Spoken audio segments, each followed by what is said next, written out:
अभी तक यही समझा जाता था कि हार्ट अटैक्स का रिस्क उन लोगों में ज़्यादा है जिनकी फैमिली हिस्ट्री है हार्ट डिजीज़ की या जिनकी एज above 50 हो गई है. In recent times, we have seen that there is a marked increase in this population of this condition. Recently, we have seen teacher and teaching in a class, 36 years old, sudden cardiac arrest से उनकी death हो जाती है. Shifali Jariwala. This person, I think most likely she's an actress and she's just around like 42 years old. And what is being said is that it was again for her, it was sudden cardiac arrest. अब इन sudden heart attacks की reason क्या हो सकती है? बहुत ज़्यादा लोगों का रुझान हो गया जंक फूड की तरफ। कुछ लोग ये भी कहते हैं कि हमें बस आजकल बहुत थकावट रहने लग गई है। इसके अलावा नौजिया की फीलिंग, जिसको आम ज़ुबान में उल्टी या कै महसूस होने वाली तबीयत कहा जाता है। उसके अलावा ठंडे पसीने आना, वो लोग एथलेटिक्स लाइक एथलीट्स हैं या जो बहुत जिम गोअर्स हैं, they are healthy. This is not somewhat true. एक और हाई प्रोफाइल डेथ है सिद्धार्थ शुक्ला की। He was a gym goer, go after ideal bodies और something. We knew how he passed away and it was something just like this. अगर आप ramen noodles के बारे में बात करें जो कि खाने में बहुत टेस्टी लगते हैं, उसके लेबल पे क्लियरली मेंशन्ड है कि they are cancerous. Heart attacks. अभी तक यही समझा जाता था कि हार्ट अटैक्स का रिस्क उन लोगों में ज़्यादा है जिनकी फैमिली हिस्ट्री है हार्ट डिजीज़ की या जिनकी एज अबव 50 हो गई है। रीसेंट टाइम्स में हम देख रहे हैं कि इसका इंसिडेंस कंपैरेटिवली यंगर इंडिविजुअल्स में ज़्यादा हो गया, 20 ऑनवर्ड्स टिल 45। जिस एज ग्रुप को कंपैरेटिवली आज से पहले ये समझा जाता था कि इनके अंदर रिस्क कंपैरेटिवली कम है हार्ट डिजीज़ का, लेकिन in recent times, we have seen that there is a marked increase in this population of this condition. As per one of the resources, it is even said कि 20 to 30% increase हुआ है in the rate of the medical emergencies in this specific age group.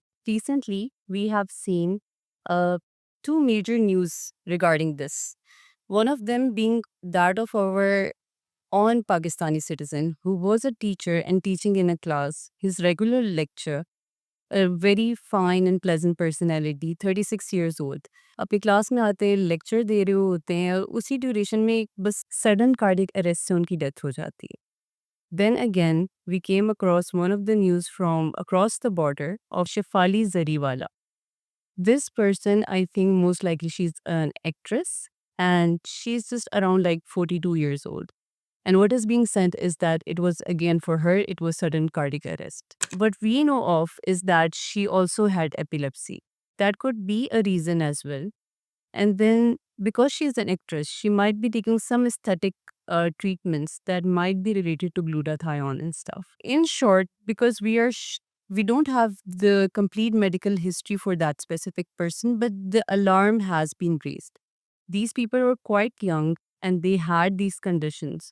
So this means that there is something going on that needs to be looked upon. अब इन sudden heart attacks की reason क्या हो सकती है? Most commonly अगर हम देखा जाए तो हम इसको डिवाइड कर देते हैं कार्डियक कॉजेज़ में और नॉन कार्डियक कॉजेज़ में। जो कार्डियक कॉजेज़ होती हैं, इनमें somehow there is a family history. Uh, because Pakistan में इतना विजिलेंट स्क्रीनिंग सिस्टम नहीं है। अ, इन जनरल जो डॉक्टर्स आपसे हिस्ट्री में पूछते हैं, उसमें ये पूछा जाता है कि क्या आपकी फैमिली में कार्डियक डेथ्स की या सडन कार्डियक अरेस्ट की हिस्ट्री है? This is somewhere where they want to take a start, yeah, they want to direct you towards your regular screening. So if there is, please do let them know. Then there are conditions that are non-cardiac. And they're basically something very commonly like it's in your regular routine, something like your diet. Nowadays, बहुत ज़्यादा लोगों का रुझान हो गया junk food की तरफ. Cholesterol levels, they are significantly high even in very lean patients. Apart from that, the sedentary lifestyle, even in people going to offices, the long desk jobs, the hustle culture, the stress related to it, obesity, smoking itself. Apart from this, the two conditions medically, that is hypertension and diabetes, जिसको हम आम जुबान में sugar blood pressure का मर्ज कहते हैं। इसमें जो कि यानी लोगों को होता है लेकिन क्योंकि कभी कोई वर्कअप भी नहीं कराया होता, internally they feel like they are well and eventually something just happens जिसको फिर अल्टीमेटली वो लोग कहते हैं कि चंगा भला सी पता नहीं क्या हो गया। तो ऐसे कभी भी नहीं होता। आपकी बॉडी जब भी आपको कोई ट्रिगर्स दे रही हो, कोई साइंस दे रही हो, तो उसको नोटिस करें। और जब आपको पता चल रहा है कि something is different than regular, then go and seek help. कुछ अलामतें जिन पे आप गौर कर सकते हैं, जिससे आपको थोड़ा बहुत अंदाज़ा हो सकता है कि आपकी बॉडी में कुछ चीज़ नॉर्मल नहीं है। उनमें एक ये है कि जैसे सडनली आपको चेस्ट पेन होना शुरू हो जाए, या आप जब चलते-फिरते हैं तो आपको चेस्ट में कुछ हेवीनेस सी फ़ील होती हो। कुछ लोगों को ऐसे चक्कर आते होते हैं और वो उस चीज़ को ऐसे इग्नोर कर देते हैं कि जैसे शायद बस थकावट है। और कुछ लोग ये भी कहते हैं कि हमें बस आजकल बहुत थकावट रहने लग गई है। इसके अलावा नौज़िया की फ़ीलिंग, जिसको आम ज़ुबान में उल्टी या कै महसूस होने वाली तबीयत कहा जाता है। उसके अलावा ठंडे पसीने आना, इस तरह की अलामतों को नज़रअंदाज ना कीजिए।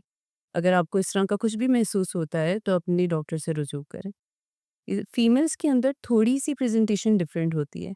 वो आती हैं, वो कहती हैं कि हमारी जॉ में पेन हो रही है, या वो कहती हैं कि हमें खाना हज़म नहीं होता या मैदे में जलन होती है। ये याद रखें, मोस्टली लोग जो इस शिकायत के साथ हॉस्पिटल में आते हैं कि उनको एसिडिटी हो रही है या उनको मैदे में जलन हो रही है, जब उनकी ईसीजी की जाती है और उनके कार्डियक मार्कर्स चेक किए जाते हैं, वो एक्टिवली किसी कार्डियक कंडीशन में मुब्तला होते हैं। इसके साथ मैं ये भी मेंशन करना चाहूँगी कि ये सब बताने का मकसद ये नहीं है कि अगर आपको किसी दिन नॉर्मली भी आपने कहीं बाहर से कुछ खा लिया और आपकी तबीयत ख़राब होती है और आपको उल्टी आती है या उल्टी वाली कैफ़ियत होती है, तो आप हर चीज़ में इतना स्ट्रेस आउट हो जाएँ कि शायद ये कोई कॉज़ है कार्डियक, और इससे शायद आपको हार्ट अटैक हो जाएगा। इस तरह से नहीं होता, मल्टीपल फैक्टर्स होते हैं। You know your body well, अपनी बॉडी के साइंस को रीड करें। ये भी देखें कि आपकी फैमिली हिस्ट्री क्या है। क्या अगर आपकी फैमिली में इस तरह की हिस्ट्री रह चुकी हुई है कि पहले भी किसी कोई ऐसा शख्स रहा हो जो एक्सरसाइज करते-करते उसकी फ़ौरन से डेथ हो गई हो, तो इट मीन्स कि you your family has a tendency and we don't know if you have inherited such a condition और नॉट। सो विद टाइम अपने आप को, अपनी बॉडी के साइंस को रीड करना देखें और देखें कि किस तरह से और किस पॉइंट पे आपने हेल्प को सीख करना। जैसे आजकल के टाइम में हम देख रहे हैं कि अब ज़माना बहुत बदल गया है, lifestyle is quite different from what it used to be previously. हमारा जो एक बर्न आउट हसल कल्चर एक स्टार्ट हो गया हुआ है, एक कंटिन्यूअस रेस में है हर बंदा। और उस वजह से एक जो स्ट्रेस रहता है हर वक़्त, ये करना, ये टाइमलाइन है, ये टारगेट मीट करना, ये अचीव करना है, इस टाइम तक अचीव करना है। This is a continuous stress cycle and this raises the cortisol levels in your body. Cortisol is basically एक हार्मोन होता है जो कि इन्फ्लेमेटरी हार्मोन है, और eventually it puts your body, it's just not your physically being in stress, it's your internal mechanism, everything it's under stress, it's all inflamed. एक misconception ये भी है कि जो लोग एथलीट्स हैं या जो बहुत जिम गोअर्स हैं, they are healthy. This is not somewhat true. In recent years में जहाँ पे हमने बाकी डेथ्स की बात की है, उनमें से एक और हाई प्रोफाइल डेथ है सिद्धार्थ शुक्ला की। He was, I think, apparently in his late 30s as well, and he was a gym goer. And as for many of us who go after ideal bodies or something, he would seem to be an image of a person who was healthy. But eventually, we knew how he passed away, and it was something just like this. So it doesn't mean that if you're going to the gym, and especially if you're taking these very strange products that are being marketed nowadays by influencers, these pre-workout and these certain stimulants and I don't know supplements, which are being really promoted by certain fitness influencers. It doesn't mean that they are actually good for you. These stuff, they have certain stimulants inside of them that can significantly increase your heart rate and your blood pressure, eventually putting you at a risk of a cardiac event. इसके अलावा अ, खाने-पीने की चीज़ों पे जिस तरह से आजकल जंक फूड का बहुत ज़्यादा रुझान है, sugary drinks, Pepsi, Cola, even जो सिंपल आपके जो जूसेस होते हैं, जो डब्बे वाले जूस होते हैं, उसके अंदर अक्सर लोग ये भी क्लेम करते हैं कि हम फ्रेश जूस लेते हैं। फ्रेश जूस कहाँ से लिया हुआ है? किसी कैफेटेरिया से, और उसमें उसने चीनी की मिकदार क्या यूज़ की है? You never know. So the thing is the जो चीज़ें आप कंट्रोल कर सकते हैं, उन पे फ़ोकस करें। इसके अलावा एनर्जी ड्रिंक्स, निकोटीन, इन चीज़ों के इस्तेमाल को जितना कम कर सकते हैं और जितना अर्ली इनको क्विट कर सकते हैं, इन चीज़ों से अपने आप को बचाएँ। जहाँ पे हमने ये बात की कि ये चीज़ रिसेंटली देखी गई है, आज से पीछे कुछ 10 सालों में, कि ये इंसिडेंस इंक्रीज़ हो रहा है इन यंगर पॉपुलेशन। तो उनमें कुछ लोगों ने, आई रिसेंटली सॉ वीडियो जिसमें एक इन्फ्लुएंसर ये क्लेम कर रहे थे कि आज से 5 साल पहले ऐसा क्या हुआ था जिसकी वजह से ये सब कुछ होने लग गया। And then he was somehow trying to make a point that it was because of covid and the covid vaccine. Um, I would say, okay, there are some reports, patient reports, कि they suffered from myocarditis or a stroke or something. सी, इससे पहले कि मैं अगली बात करूँ, एक चीज़ हम बात करते हैं ग्लूटाथायोन इंजेक्शंस के बारे में। Glutathione injections they are not FDA approved. Likewise अगर आप रामेन नूडल्स के बारे में बात करें, जो कि खाने में बहुत टेस्टी लगते हैं, उसके लेबल पे क्लियरली मेंशन्ड है कि they are cancerous, but people consume them. Likewise जैसे ग्लूटाथायोन इंजेक्शंस के बारे में क्लियरली बताया जा चुका हुआ है कि they are not FDA approved, but it is something that people seek. So वो लोग वो यूज़ करते हैं। Like the gym goers, they go for steroids, they know the harmful effects of those steroids, but they want to use them. Why? Because it is something that benefit them. At the time of COVID, we knew how the situation was. The world actually came to a halt. All the pros and cons were seen, and this vaccine at that time was actually a miracle to put everything back to work. I'm not saying and I'm not advocating that this was the best thing, obviously, but try to be more evidence based. If you can collect data, if you can do a research about this, if you can prove your point, go for it and it should be proven. If the vaccine was responsible for something, then we should be working effectively and actively in finding out the cause behind that, and obviously just so अगर कोई actual में इस तरह की patients हैं या actual में इस तरह की डेथ्स हुई हैं, तो इवेंचुअली ताकि हम फर्दर जनरेशन्स को अगर कोई स्क्रीन करके उन चीज़ों से बचा सके तो हम उस चीज़ को उस तरफ लेके जाएं। बट टू से कि वैक्सीन इसलिए इंट्रोड्यूस की to eventually kill all of us, this is ridiculous. Then there are things that are actually being told that they are cancerous and you are consuming them. So it's not like you have to choose, but I think whatever is imposed on someone, वो आपको बुरा लगने लग जाता है। Likewise अगर भाई इस तरह से देखा जाए तो जो डिजिटल लाइफ़स्टाइल है हमारा, the phones, the laptops and everything, all of this is kind of imposed on us. आज से अगर हम पीछे चले जाएँ 20 साल पहले तो ये सब कुछ नहीं था, ज़िंदगी तब भी चल रही थी। बट ये हम पे इम्पोज़ कर दिया गया, everyone wants a phone, but now it comes down to everyone wants to buy a new phone. ये किसी ने आपको बस एक चीज़ रास्ता दिखा दिया and this is something that you want to do.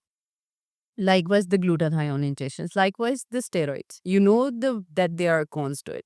So whenever we're talking about things medically, उस पे बहुत ज़्यादा propaganda होना शुरू हो जाता है और इस तरह से go and do your research, do whatever you have to do, but do it evidence based. एक हमारे यहाँ misconception है कि जो लोग जितने slim हैं वो उतने healthy है. It is not like this. अक्सर लोग slim होते हैं but they are surviving on one meal a day and that meal is basically a McDonald's burger. And eventually, if that person has any certain cardiac event, then they don't know what's the cause behind it. So इस चीज़ के लिए बहुत ज़रूरी है because some this is something of the present times, it wasn't there before. So as soon as you hit your 20s, जहाँ पे आप लोग अपने एनुअल चेकअप्स करवाते हैं, अपनी कार्डियक हेल्थ को भी प्रायोरिटी पे रखें। अपनी एनुअली एक ईसीजी करवा लिया करें, किसी कार्डियोलॉजिस्ट से अगर कंसल्ट करना है, स्पेशली अगर आपकी कोई फैमिली हिस्ट्री है, लाइक आपके पेरेंट्स के अंदर या आपके फर्स्ट डिग्री रिलेटिव्स के अंदर, तो लाज़िम इस चीज़ को फ़ॉलो अप पे रखें और हर साल इसका वैल्यूएशन करा लिया करें।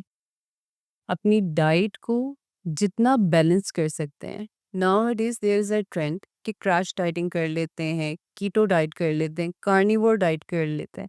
This is not something that makes sense. The human body needs all of its nutrients. Ultimately, you're going to get them from supplements. Instead, आप एक बैलेंस्ड अपनी एक डाइट या अपना डाइट प्लान बनाएँ। अपने रोज़ के 3 मील्स लें लेकिन एक बैलेंस्ड तरीके से लें। आपकी प्लेट में फैट्स भी होने चाहिए, उसमें प्रोटीन्स भी होने चाहिए, कार्ब्स भी होने चाहिए और उसकी प्रोपोर्शन क्या होनी चाहिए that is something that you have to curate for yourself. नींद अपनी पूरी लें। नींद ना पूरी होने की वजह से हमारी बॉडी के हार्मोन्स इस हद तक डिस्टर्ब होते हैं। एक हार्मोन है लेप्टिन, जिसको कहते हैं कि स्टाइटी हार्मोन, एंड एक है ग्रेलिन। इन दोनों हार्मोन्स का बॉडी पे इफेक्ट है खाने से रिलेटेड।